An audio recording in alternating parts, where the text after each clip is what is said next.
பூமியில் வாழ்கிறது ரொம்ப அவசியம். நல்ல வாழ்க்கை வாழ்கிறது ரொம்ப அவசியம். மோசமாக வாழ்கிறது யாருனாலும் வாழ்ந்துடலாம். சொல்லுங்கள், இந்த பூமியில் மோசமாக வாழ்கிறது யாருனாலும் வியாதியோடு யாருனாலும் வாழ்ந்துடலாம்.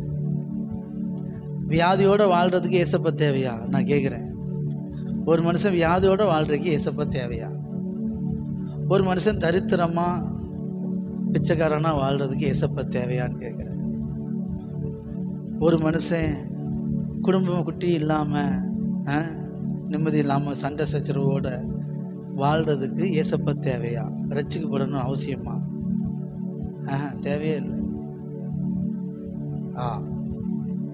பாவம் செஞ்சுட்டே இருந்தால் ஈஸியாக தரித்திரராயிடலாம். பாவம் செஞ்சுட்டே இருந்தால் ஈஸியாக வியாதி வந்துடும். பாவம் செஞ்சுட்டே இருந்தால் ஈஸியாக குடும்பம்லாம் விட்டுட்டு போயிடும்.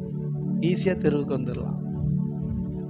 ஆனால் நல்ல வாழ்க்கை வாழ்கிறது அது உலகத்தாருக்கு கஷ்டம். தேவனுடைய பிள்ளைகளுக்கு அதுதான் அழைப்பு. இந்த பூமியில் சொல்லுங்கள், நல்ல வாழ்க்கை வாழணும்.